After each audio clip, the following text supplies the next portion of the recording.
So, Tom, I thought we'd begin with this today, Brian. Getting to know you, getting to know all about you. I'm looking for the perfect theme song to introduce Pierre Poilievre to Quebecers as he tours the province this summer. I thought that wasn't a bad choice. I know it's not raucous. Great choice. Yeah, thank you, Tom. I appreciate that. Of course, I have another one, but I'll play that at the end. Oh, you got that? It was between that, okay, and this.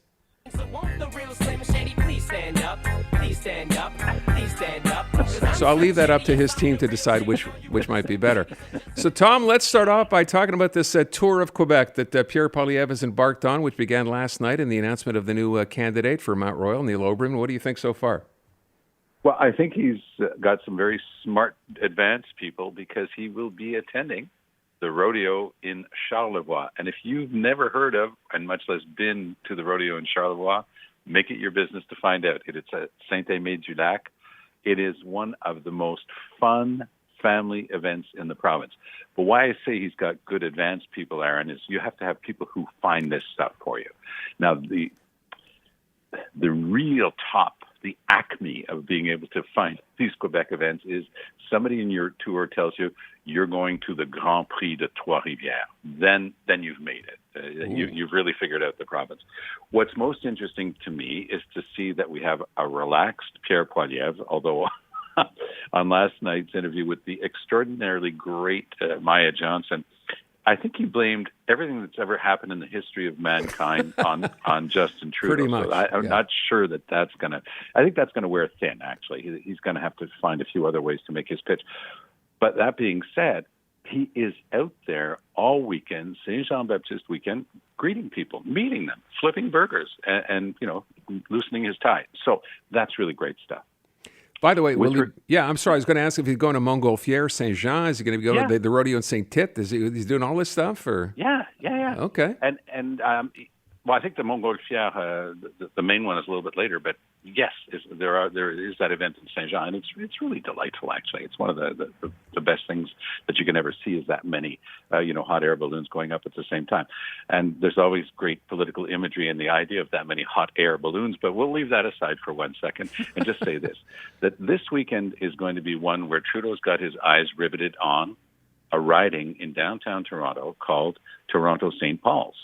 Now, that was Carolyn Bennett's old riding. It's such a liberal stronghold that they held it through the Stéphane Dion time. They held it through Michael Ignatieff when they lost almost all the seats that they had. And this is going to be fascinating to watch because her percentage, when Trudeau came in 2015, she got 54%. And then in 2019 went down to 54. That's just barely a drop. And then, 2021 down into the 40s. And where's it going to stop?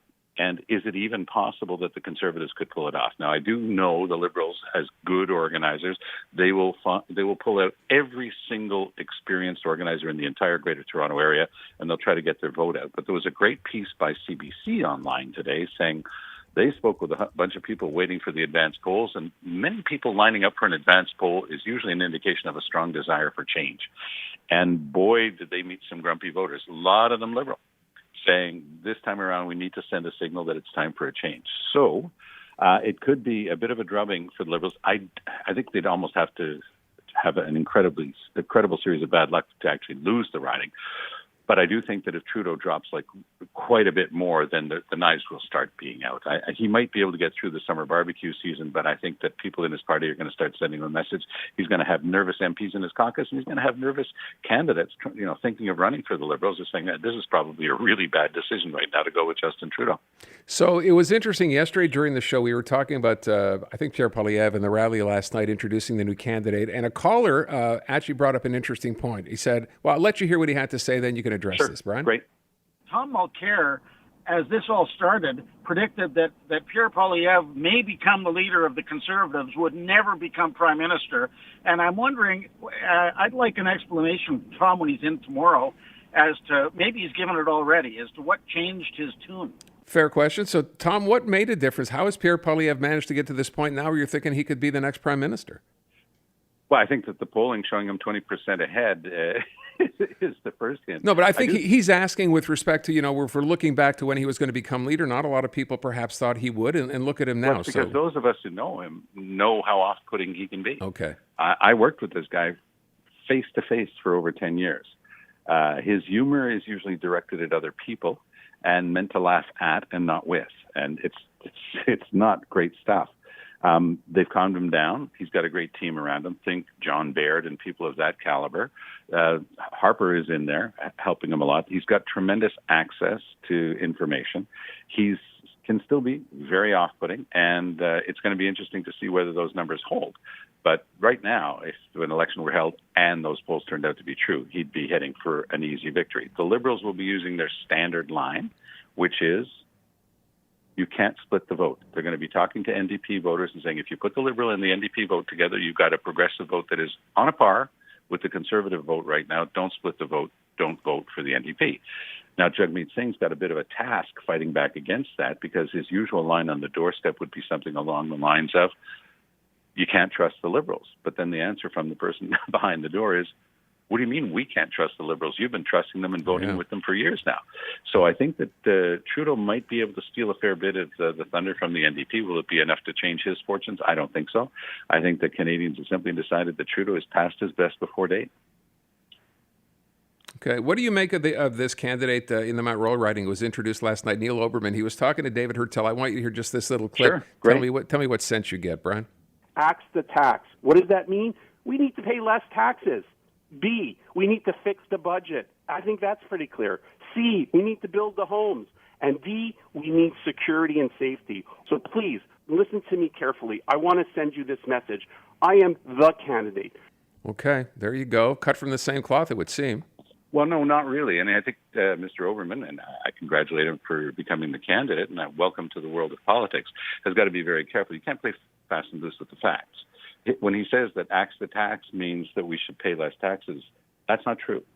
When Pierre Poilievre says axe the tax, he is clearly exclusively talking about the carbon tax. And he's saying he wants to get rid of the carbon tax. One, the carbon tax doesn't apply in Quebec because we have a cap-and-trade system with California, and it's called the Western Climate Initiative. And it's a way of guaranteeing a reduction in greenhouse gases, and why you have to do that is to protect future generations and protect the planet from global warming and climate change. And that's what Trudeau's trying to do with his carbon tax. He came late to the game with it, and Poilievre's been having a field day. But if Mr. Oberman's going to be in politics, he's going to have to learn how to be a little bit more open with what he's talking about. It's not true that when Poilievre says axe the tax, he's talking about a general proposition of lower taxes. I've never met a politician who doesn't want fewer taxes. But what he's talking about specifically is the carbon tax. He's been hammering away at that. And I think that if you're going to be in politics, you've got to be transparent and clear. And that's what this is about. It's not about a general idea of reducing taxes. I was kind of taken by the line about, crime in our streets when we know now, factually, that there was less crime in Montreal last year than there is this. I mean, those kinds of things would sound good to say. That's kind of like Donald Trump, really, to a degree. I'm kind of surprised. You keep hammering away at it. You keep repeating it. And you hope that enough people finish buy in, by believing it. Yeah. But and some parts of the narrative of Pierre Poilievre are exactly true. When he talks about a housing crisis that the federal government failed to do anything about and still let in large numbers of immigrants without planning, and don't ever think for 1 second I'm anti-immigrant. My wife is an immigrant to this great country of ours. This country is built by immigration. It's a positive thing in our society. But if you don't plan and you let in the equivalent of the population of Saskatchewan last year and Manitoba this year, guess what? You can't add an entire medium-sized province every year without any planning for health care, social assistance, education, and everything else, especially housing. Yeah, to the point of social assistance, and I did this as our question today, saying, forget about immigration. Really, the question should be, where would we be without immigration? But that aside, I said, maybe it's time, because people are starting to talk about this. I saw an interesting conversation on this just the other day, that, in Quebec, where there are the labor shortage here is 200,000 jobs, and there are apparently too many people here who simply choose not to work, even though they can. They're not physically or mentally disabled in any capacity, yet they choose to stay home and collect social assistance. That's about 400,000 people in this province. And I'm asking today whether it's time that the government consider mandating that these people, should they want to keep receiving social assistance, actually have to go out and work if they can. Okay, I'm really glad that you put it together with that 400,000 number, because you and I had exchanged on this earlier in the day, and I said I'd be listening in. I think it's really important, and I know that you know this, but I'm still going to take the trouble to repeat it for those listening in. It's not true that there are 400,000 people in Quebec who are able to work, who are not working, and who are receiving welfare. That's not the number. That 400,000 number, as you correctly say, includes tons of categories. if you're zeroing in on the people who are, to use the common expression here in Quebec, apt au travail, they're apt to work, they're able to work, and they could otherwise be working. If you look at the stats from the Statistics Institute, let's look at the ones that are the most likely, the 18 to 30-year-olds. That has gone down from 2001 to 2021. That had gone down from about 8.5% of that cohort down to about 1%. Why? Because they got great programs.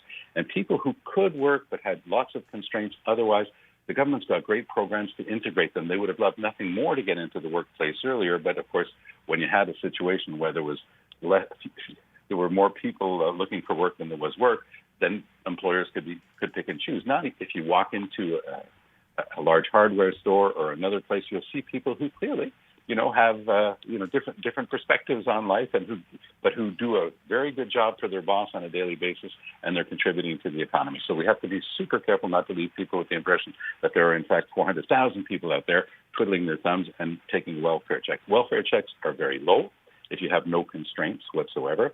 They've opened it up a little bit to encourage you to get back into the workplace. So one of the things that is true, and this is not to blame the immigrants because they're the victims of another part of the bureaucracy here, but the idea is if you look at the early 2020s, go back 4 or 5 years, you had maybe 75,000 people overall receiving that type of welfare who were apt to work.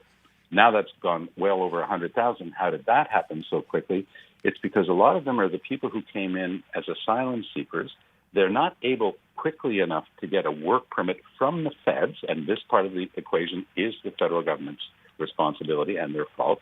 They would love nothing more than to work, and most of them do. As soon as they get a work permit, they want to work. They want to contribute to society, and they see it as enhancing their chances of getting onto a track to citizenship in Canada. But the problem is the bureaucracy is broken down, and that has been swelling the ranks of people who would otherwise be able to work, but who can't. It's not that they don't want to, Aaron. It's because they're told you have to wait for your work permit. So it's look at the formula in the federal bureaucracy. Since Justin Trudeau got there, okay, we've had a 42% increase in the federal civil service.